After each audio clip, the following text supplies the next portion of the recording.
America को इनखला से कबल सियासी हल निकालना होगा। वज़ीर-ए-आज़म इमरान खान का अमेरिकी नशरियाती इदारे को इंटरव्यू। बोले, पाकिस्तान का अफगानिस्तान में कोई पसंदीदा धड़ा नहीं। अमेरिका के साथ अमन के शराकतदार हैं, जंग में नहीं। पाकिस्तानी सरजमीन किसी के खिलाफ इस्तेमाल नहीं होने देंगे। महंगाई और लोगों की जिंदगी आपस में जुड़ी हुई है। जिस मुल्क में महंगाई नहीं हो, सब कुछ रुक जाए, तो वो मुल्क रुक जाएगा। हमने अपने सूबे में हक अदा किया, नतीजा सामने है। इनकी हंसी से कुछ नहीं बनेगा। 2023 में इंशाल्लाह इनको पता चलेगा कि इमरान खान क्या है।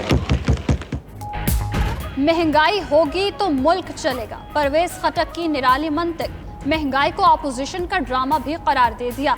कौमी असेंबली में कहा, आज पाकिस्तान के अवाम अच्छी जिंदगी गुजार रहे हैं, लोग भूखे नहीं, गाड़ियां हैं, अच्छा रहन सहन है। खैबर पख्तूनख्वा में किसी गरीब को ढूंढ कर दिखाएं, सिर्फ सरकारी नौकरियां देने से रोजगार नहीं मिलता। परवेज खटक की बातों पर हुकूमती अरकान भी कहकहे लगाते रहे।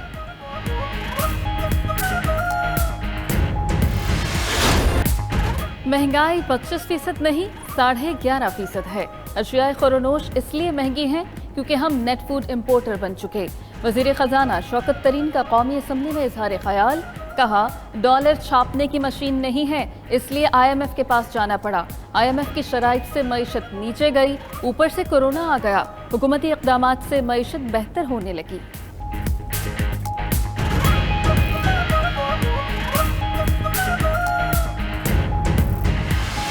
मुआशी हमले इस सूबे पे हो रहे हैं, जो आईनी हमले इस सूबे पे हो रहे हैं, आपने आवाज उठाया है मुल्क को कौम के सामने। किस तरीके से आपके हक पे डाका डाला जा रहा है, हम इनके लिए हुकूक छीन के लेंगे वफाक से।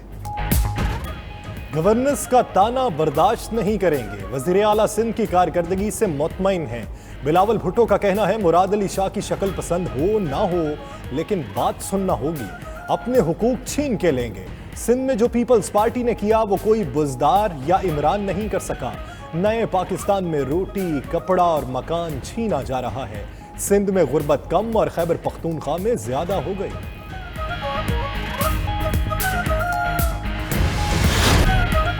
वज़ीर आज़म ने अड्डे देने से इनकार करके अच्छा किया, लेकिन ये भी बता दें कि अमेरिका ने उनसे अड्डे मांगे थे।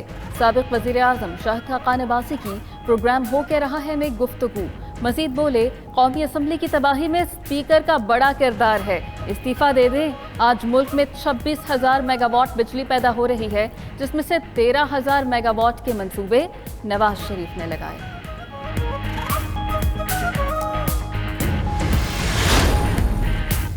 असेंबली का हाल ये है, वज़ीर आज़म के सामने बैठकर गालियां दी जाती हैं। अली जैदी का कहना है, मुराद सईद और उनके खानदान पर मुसलसल हमले होते रहे।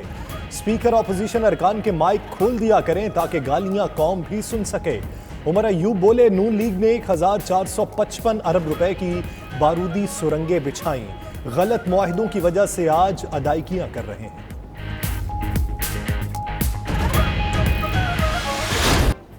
मुश्तरका मुफादात काउंसिल ने नेशनल इलेक्ट्रिसिटी पॉलिसी की मुत्तफ़िका मंजूरी दे दी। वज़ीर आज़म की ज़ेर सदारत इजलास चारों वज़राए आला और वफ़ाक़ी वज़रा शरीक हुए। वफ़ाक़ी वज़ीर हमाद अज़हर कहते हैं, इलेक्ट्रिसिटी पॉलिसी के तहत शफाफ अंदाज में नए तवानाई मंसूबों की मंजूरी दी जाएगी। नई इलेक्ट्रिसिटी पॉलिसी आइंदा 10 साल के लिए है। नई पॉलिसी पर सूबों के साथ 100 से ज़ायद इजलास हुए।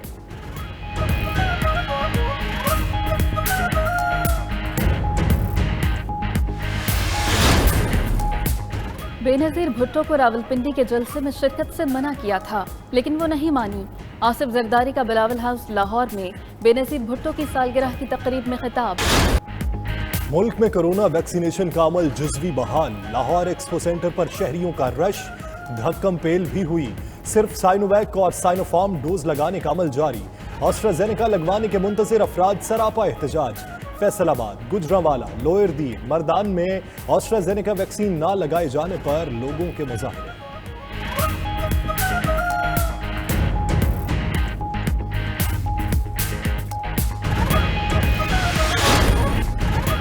वज़ीर आज़म का बगैर प्रोटोकॉल इस्लामाबाद के सेक्टर G10 का दौरा। इमरान खान ने खुद गाड़ी चलाते हुए इस्लामाबाद रेढ़ीबान मार्केट का जायजा लिया।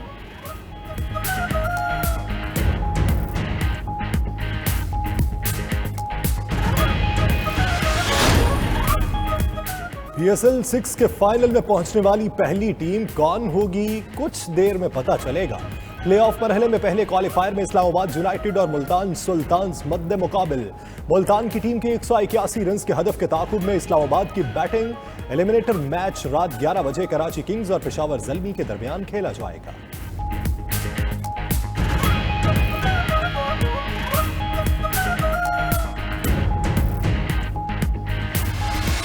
चीफ जस्टिस का पीपल्स पार्टी के साबिक जिला ओहदेदार मसूदुर रहमान अब्बासी की तौहीन आमेज तकरीर का notice.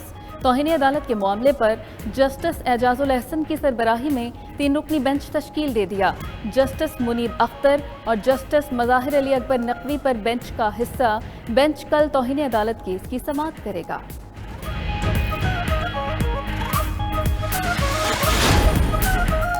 Army chief general Qamar Javed Bajwa का दौरा आज़रबाईजान। पाकिस्तान में आज़रबाईजान के सफारतखाने का समाजी राब्ते की वेबसाइट पर बयान। कहा, आज़री सदर ने आर्मी चीफ का इस्तकबाल किया। आज़रबाईजान के सदर और army chief general Qamar Javed Bajwa के दरमियान मुलाकात हुई।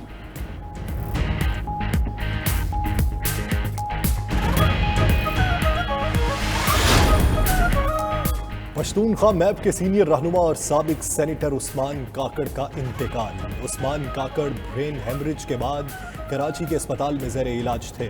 शहबाज शरीफ, मरियम नवाज, आसिफ जरदारी, शाह महमूद और दीगर सियासी रहनुमाओं का इजहार अफसोस। पश्तूनख्वा मैप का 7 रोज़ा सोग। अंजुमन ताजरान बलूचिस्तान का कल शटर डाउन का ऐलान। सेनेट इजलास में ताज़ियती करारदाद मंजूर।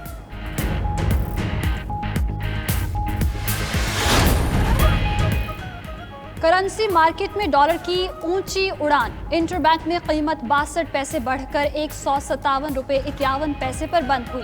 ओपन मार्केट में डॉलर 70 पैसे महंगा 158 रुपये का हो गया। मई से अब तक डॉलर 5 रुपये 23 पैसे महंगा हो चुका। IMF और एशियाई बैंक की किस्त में ताखिर से रुपये पर दबाव बढ़ा। आलमी मालियाती इदारे जून के बजाय सितंबर में पाकिस्तान को किस्त देंगे। और फार्मूला 1 रेस फ्रेंच ग्रां प्री हॉलैंड के मैक्स वर्स्टापन ने जीत ली। बर्तानिया के लुइस हैमिल्टन दूसरे नंबर पर रहे। मेक्सिको के सर्गियो पेरेज ने तीसरी पोजीशन हासिल की। फिनलैंड के वॉल्टरी बोटास चौथे नंबर पर रहे।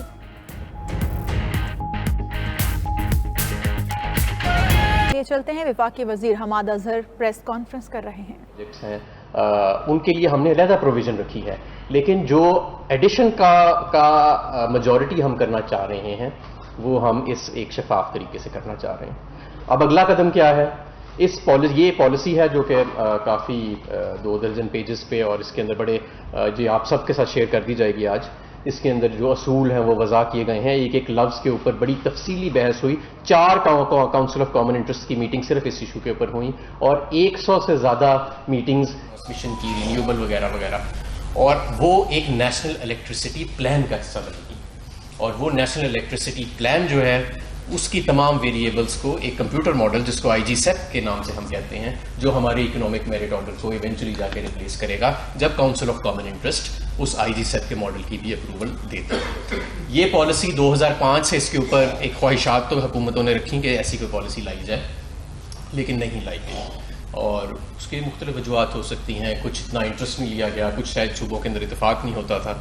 आज अल्हम्दुलिल्लाह ये एक तारीखी मुकाम है कि हम एक नेशनल इलेक्ट्रिसिटी पॉलिसी बनाने में कामयाब हुए और मैं समझता हूँ कि इसके असरात हमें दर हकीकत 10 साल बाद 5 साल बाद नज़र आएंगे, जब हमारी आने वाली और ख़ास तौर पर हमारी आने वाली नस्लें जो हैं उनको सस्ती बिजली और इन्वायरमेंटली फ्रेंडली बिजली और ऐसी बिजली जो आपके ज़्यादा से ज़्यादा लोकल फ्यूल्स पे मुनसर है वो मिलेगी।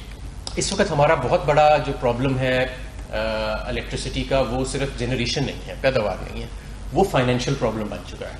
यानी कि हमने एक्सपेंसिव फ्यूल्स पे महंगे मुआहदे किए तो अब उन बिजली घरों को देने के लिए 800 अरब सालाना के या 1500 अरब सालाना के पैसे देने में दिक्कत आती है, जिससे गर्दिशी कर्जे बढ़ते